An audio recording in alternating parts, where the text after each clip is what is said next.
la sacudían suavemente. Debían haberse quedado dormida. Mamá estaba diciendo: dentro de unos minutos estaremos en Stuttgart. Soñolienta, Ana se puso el abrigo y pronto ella y Max estuvieron sentados sobre el equipaje a la entrada de la estación de Stuttgart, mientras mamá salía a tomar un taxi. Seguía lloviendo. La lluvia tamborileaba sobre el tejado de la estación y caía como una cortina reluciente entre ellos y la plaza oscura que se abría adelante. Hacía frío. Por fin volvió mamá. «Vaya sitio», exclamó. «Hay como una especie de huelga, algo relacionado con las elecciones, y no hay taxis, pero ¿ven aquel letrero azul de ahí?». Al otro lado de la plaza se veía un brillo azulado entre la lluvia. «Eso es un hotel», dijo mamá. «Tomaremos solo lo que nos haga falta para la noche y echaremos una carrera hasta ahí». Después de dejar la mayor parte del equipaje depositado en la consigna, atravesaron la plaza mal iluminada. El maletín que Ana llevaba no hacía más que golpearla en las piernas, y llovía tan fuerte que apenas se lograba ver. Una vez resbaló y pisó un charco hondo, de modo que se le echaron los dos pies. Pero por fin llegaron bajo el techado. Mamá pidió habitaciones y luego Max y ella se fueron a comer algo. Ana estaba tan cansada que se fue directo a la cama. Por la mañana se levantaron cuando todavía estaba oscuro. «Pronto veremos a papá», dijo Ana mientras desayunaba en el comedor sombrío. Nadie más se había levantado aún, y el camarero, con cara de sueño, le sirvió a golpes los bollos corriosos y el café, como si de ese modo quisiera hacerles ver lo mucho que lo estaban fastidiando. Mamá esperó a que el camarero regresara a la cocina y entonces dijo: «Antes de llegar a Zúrich y ver a papá, tenemos que cruzar la frontera entre Alemania y Suiza». «¿Tenemos que bajarnos del tren?», preguntó Max. «No», dijo mamá. «Nos quedaremos en el compartimiento. Vendrá un hombre a mirar los pasaportes, lo mismo que el revisor. Pero…» Y fijó la vista entre los dos niños por turno. «Esto es muy importante. Cuando vengan a mirar los pasaportes, no quiero que ninguno de ustedes diga nada. ¿Entendido? Ni una palabra». «¿Por qué?», preguntó Ana. «Porque si no, el hombre dirá: qué niña tan horrible y parlanchina. Me parece que le voy a quitar el pasaporte», dijo Max, que siempre se levanta de mal humor cuando no había dormido lo suficiente. «Mamá», clamó Ana, «no será verdad, quiero decir, que nos puedan quitar los pasaportes». «No, no lo creo», dijo mamá, «pero por si acaso, el nombre de papá es tan conocido. No nos interesa llamar la atención de ninguna manera. De modo que cuando venga el hombre, ni pío. Acuérdense, ni una sola palabra». Ana prometió acordarse. Por fin había dejado de llover y fue muy fácil cruzar otra vez la plaza hasta la estación. El cielo empezaba entonces a aclararse y Ana vio que había carteles de las elecciones por todas partes. Había 2 o 3 personas a la puerta de un sitio donde decía «Colegio Electoral», esperando a que abrieran. Ana se preguntó si irían a votar y por quién. El tren estaba casi vacío y tuvieron un compartimiento para ellos solos hasta que en la estación siguiente se subió una señora con una cesta. Ana oyó una especie de pataleo en el interior de la cesta, como si dentro hubiera algún animal. Miró a Max para ver si también él lo había oído, pero su hermano Seguía malhumorado y estaba mirando por la ventanilla con el ceño fruncido. Ana empezó también a ponerse de mal humor y a recordar que le dolía la cabeza y que sus botas todavía estaban mojadas de la lluvia de la noche anterior. ¿Cuándo llegaremos a la frontera?, preguntó. No lo sé, dijo mamá. Todavía falta un rato. Ana observó que otras veces estaba estrujando la cara del camello. ¿Como una hora?, preguntó. Siempre estás haciendo preguntas, dijo Max, aunque la cosa no era con él. ¿Por qué no te callas? ¿Por qué no te callas tú?, contestó Ana. Se sintió amargamente ofendida y trató de pensar algo hiriente que decirle. Por fin exclamó: me gustaría tener una hermana, y a mí no tener ninguna, dijo Max. Mamá, gimió Ana. Bueno, por lo que más quieran, ya está bien. Tranquilos, gritó mamá. ¿No tenemos ya bastantes complicaciones? Seguía apretando el bolso del camello y a cada rato miraba adentro para ver si los pasaportes seguían ahí.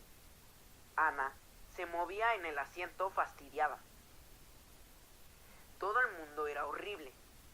La señora de la cesta había sacado un gran trozo de pan con un pedazo de jamón y se lo estaba comiendo. Nadie dijo nada durante un largo rato. Luego, el tren empezó a ir más despacio. Perdóneme, dijo mamá, ¿estamos llegando a la frontera suiza? La señora de la cesta siguió masticando y meneó la cabeza. ¿Lo ves?, dijo Ana a Max. También mamá hace preguntas. Max ni siquiera se molestó en replicar, sino que puso los ojos en blanco. A Ana le dieron ganas de darle una patada, pero mamá se habría dado cuenta. El tren se paró y volvió a arrancar. Volvió a pararse y volvió a arrancar. Cada vez que hacía eso, mamá preguntaba si ya estaba en la frontera, y la señora de la cesta meneaba la cabeza. Por fin, cuando el tren volvió a pararse a la vista de un grupo de edificios, la señora de la cesta dijo: me parece que ya estamos llegando. Esperaron el silencio mientras el tren estuvo parado en la estación. Ana oía voces y las puertas de otros compartimientos abriéndose y cerrándose. Luego, ruido de pasos por el pasillo. La puerta de su compartimiento se abrió y entró el inspector de pasaportes. Llevaba un uniforme parecido al de los revisores y tenía grandes bigotes de color castaño.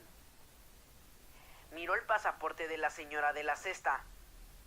Asintió con la cabeza, lo selló con un sello pequeño de goma y se lo devolvió.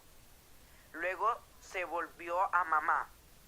Mamá le entregó los pasaportes y sonrió, pero la mano con que sujetaba el bolso estaba sometiendo al cabello a horribles contorsiones.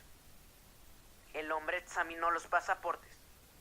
Luego miró a mamá para ver si era la misma persona que aparecía en la fotografía.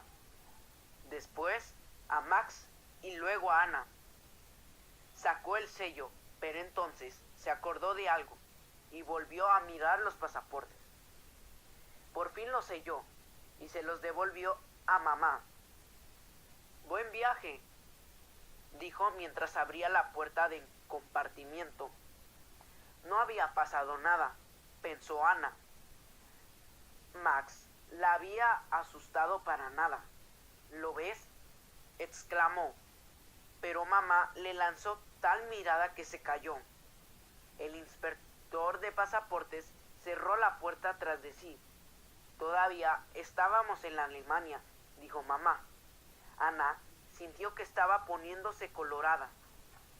Mamá volvió a meter los pasaportes en el bolso. Hubo un silencio. Ana oía lo que fuera que se movía dentro de la cesta. A la señora masticando otro trozo de pan con jamón. Las puertas que se abrían y se cerraban a lo largo del tren. Cada vez más lejos. El silencio pareció interminable. Luego, el tren se puso en marcha. Rodó unos cientos de metros y se volvió a parar. Más abrir y cerrar de puertas. Estaba vez más deprisa. Voces que decían: Audana, ¿tienes algo que declarar? Otro hombre distinto entró en el compartimiento.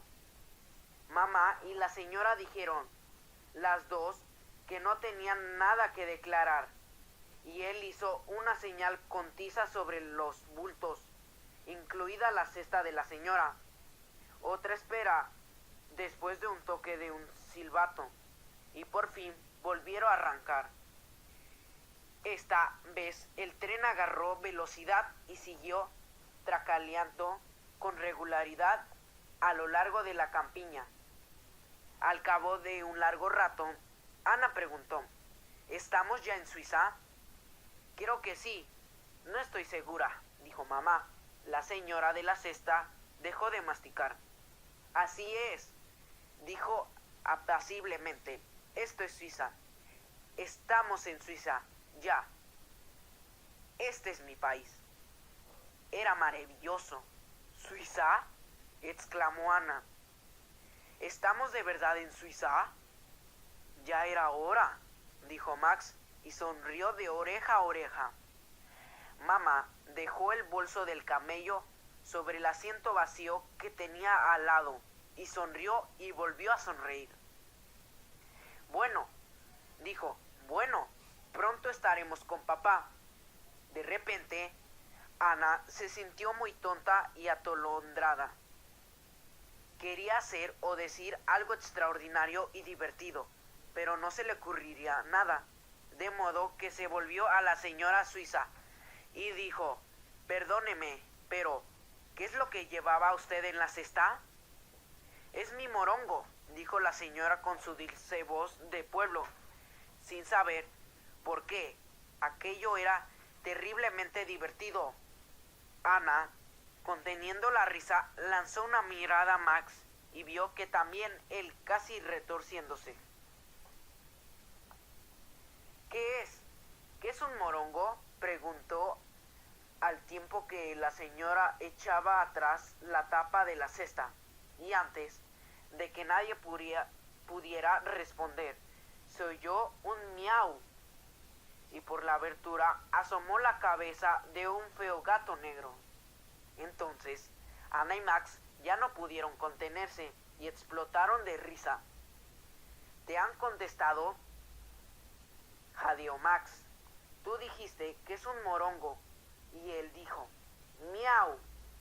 Chilló Ana. Niños, dijo mamá. Pero no sirvió de nada. No podían dejar de reír. Siguieron riéndose de todo lo que veían sin parar hasta que llegaron a Zúrich. Mamá se excusó ante la señora, pero ella dijo que no le importaba, que estaba bien que los niños estuvieran de buen humor.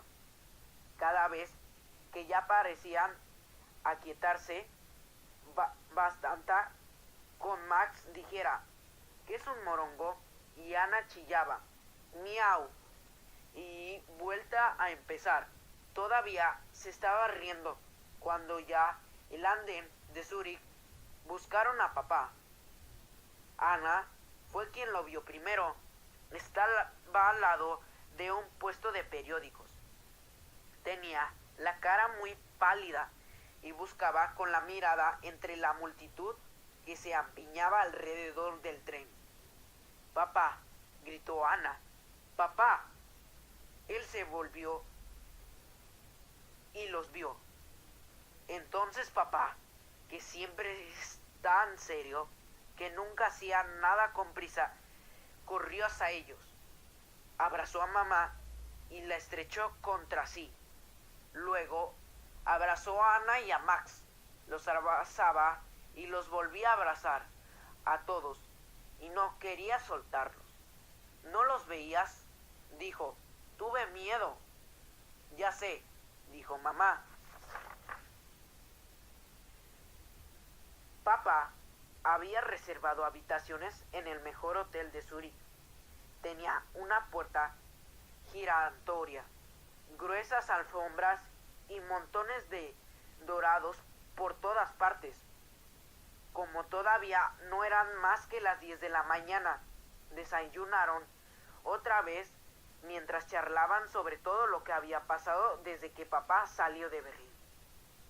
Al principio parecía como si tuvieran cosas interminables que contarle, pero al rato descubrieron que también era muy agradable estar juntos sin decir nada.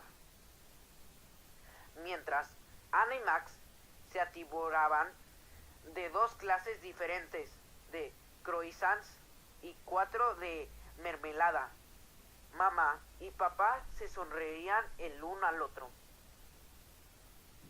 Cada poco tiempo se acordaban de algo y papá decía: ¿has podido traer los libros? O mamá decía: llamaron del periódico y querían un artículo tuyo esta semana. Sí, es posible, pero después volvían a caer en un silencio apacible y sonriente. Por fin, Max se bebió el último sorbo de su chocolate caliente. Se limpió de los labios las últimas migajas de croissant y preguntó: ¿qué vamos a hacer ahora? Pero nadie había pensado en eso. Tras un instante, papá dijo: vamos a ver cómo es Zúrich. Decidieron ir, antes que nada, a la cima de un monte se alzaba sobre la ciudad.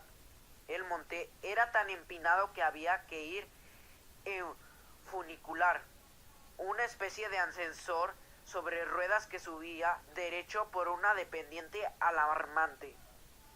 Ana nunca había estado en un funicular y tuvo que repartir su tensión entre la emoción de la experiencia y el estruño ansioso del cable en busca de señales de desgaste. De la cima del monte se veía Zúrich allá abajo, apiñado a un extremo de un enorme lago azul. El lago era tan grande que la ciudad parecía pequeña en comparación, y el lado más lejano, oculto por las montañas. Había barcos de vapor que desde aquella altura parecían de juguete y que iban recorriendo el borde de lo largo, parándose en cada uno de los pueblecillos que había desperdigados por las orillas y dirigiéndose luego al siguiente. Brillaba el sol y le daba a todo un aspecto muy atractivo. Pues, ¿ir cualquiera en esos barcos?, preguntó Max. Era justamente lo que Ana iba a preguntar. ¿Te gustaría ir?, dijo papá. Pues irás esta tarde. El almuerzo fue espléndido, en un restaurante con un ventanal que daba al lago.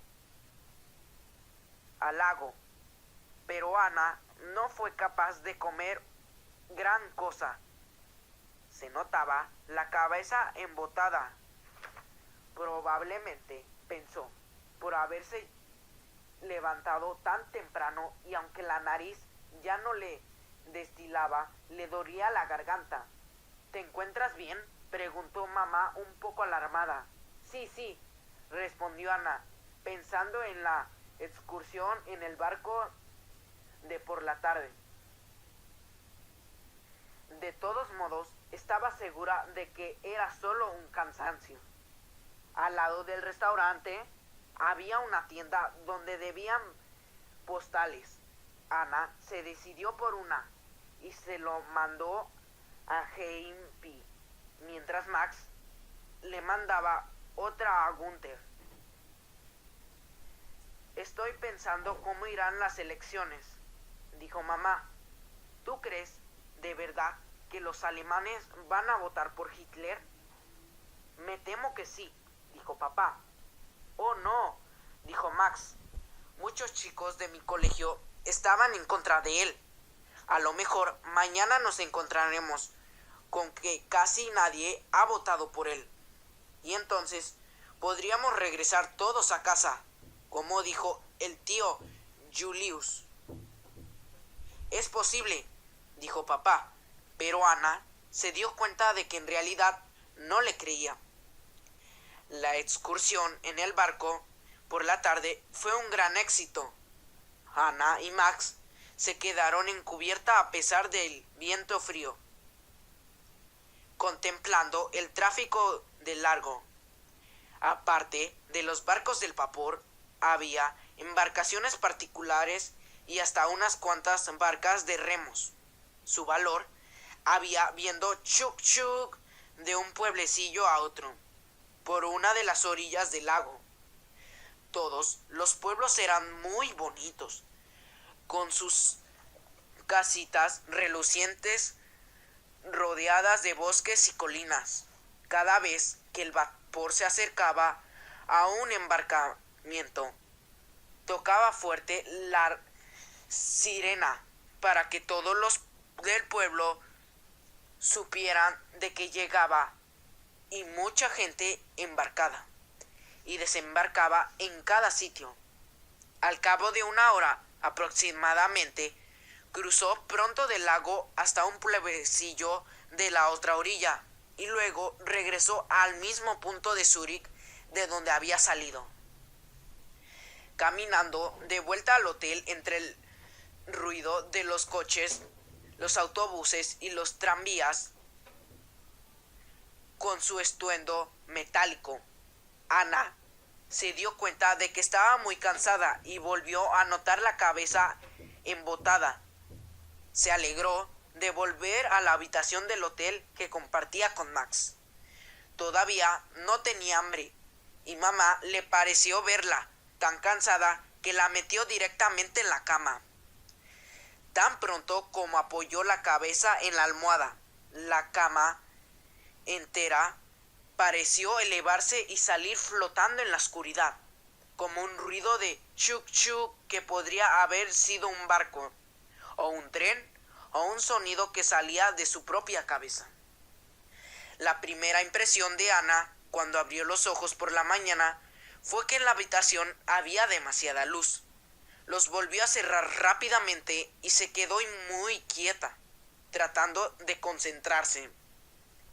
Había un murmullo de voces al otro extremo de la habitación y también una especie de crujido de algo que no fue capaz de identificar. Debía ser muy tarde y todos los demás estarían ya levantados. Volvió a abrir los ojos cautelosamente y esta vez la luz subió y bajó y acabó por reorganizarse en forma de la habitación que conocía con Max, todavía en pijama, sentado en otra cama, y mamá y papá de pie. Cerca de él, papá tenía un periódico, y de ese procedían los crujidos. Estaban hablando en voz baja porque creían que ella seguía durmiendo. Entonces, la habitación dio otro vuelco y ella volvió a cerrar los ojos y le pareció que iba flotando a alguna parte mientras las voces continuaban. Alguien estaba diciendo, de modo que tienen mayoría. Luego, voz se fue apagando. Y otra, era la misma, dijo, votos suficientes para hacer lo que quiera.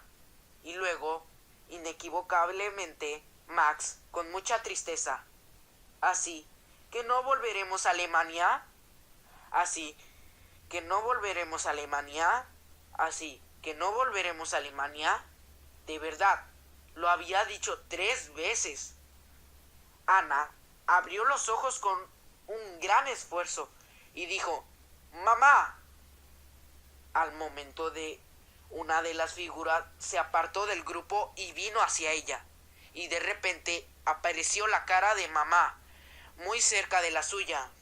Ana dijo, «¡Mamá!», otra vez. Y de golpe y porrazo estaba llorando por lo mucho que le dolía la garganta. Después, todo difuminó. Mamá y papá estaban junto a su cama mirando un termómetro.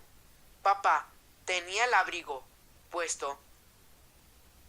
Debía haber salido especialmente a comprar el termómetro. Alguien dijo, ¿40?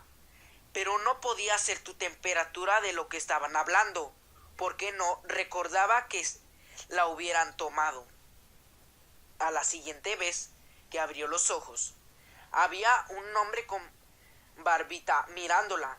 Dijo, «Bueno, señorita», y sonrió, y mientras sonreía, sus pies se alzaron del suelo y voló hasta posarse encima del armario, donde se transformó en un pájaro y estuvo granzando gripa hasta que mamá lo hizo salir por la ventana. Luego, de pronto, era de noche y Max le pidió que la llevara un poco de agua. Pero Max no estaba. Era mamá quien estaba en la otra cama. Ana dijo, «¿Por qué? ¿Estás durmiendo en la cama de Max?». Mamá contestó, «¿Por qué estás enferma?».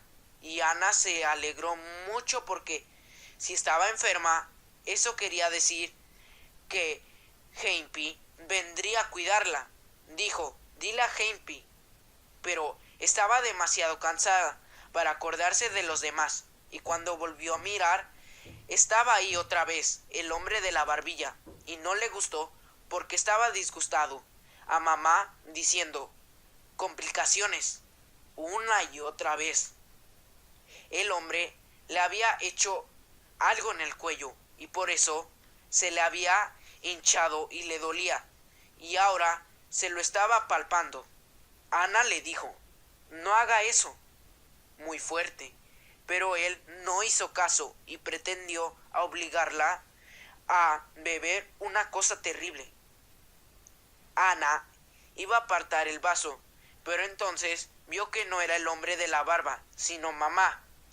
En sus ojos azules había una mirada tan terrible y decidió que pensó que no merecía la pena resistente. Después, el mundo se aquietó un poco y empezó a comprender que había estado enferma durante cierto tiempo, que había tenido fiebre alta y que si encontraba tan mal era porque tenía los ganglios del cuello enormemente hinchados y blancos. «Tenemos que bajar la fiebre», comentó el médico de la barba. Después mamá dijo, «Te voy a poner una cosa en el cuello para que se te mejore». Ana vio de que una palangana volvía a vapor. Estaba demasiado caliente, gritó, «No lo quiero». «No te voy a poner demasiado caliente», dijo mamá. «No quiero», chilló Ana. «Tú no sabes cuidarme». «¿Dónde está Heimpy?» «Heimpy no me podría vapor caliente en el cuello». «No digas tonterías», dijo mamá, y de repente se estaba apretando una compresa humeante de algodón contra su propio cuello. «Vamos», dijo, si no está demasiado caliente para mí, no va a estarlo para ti». Y lo apretó contra el cuello de Ana y rápidamente le puso un vendaje alrededor. Estaba terriblemente caliente, pero se podía soportar. No era tan horrible. «¿No?», dijo mamá. Ana estaba tan enfadada que contestó y la habitación empezaba otra vez a dar vueltas. Pero mientras caía, flotando en el sopor, oí todavía la voz de mamá que decía, «Le voy a bajar esa fiebre aunque me cueste la vida». Después de ello, vio quedarse adormida, porque de pronto tenía otra vez el cuello fresco. y mamá se lo estaba destapando.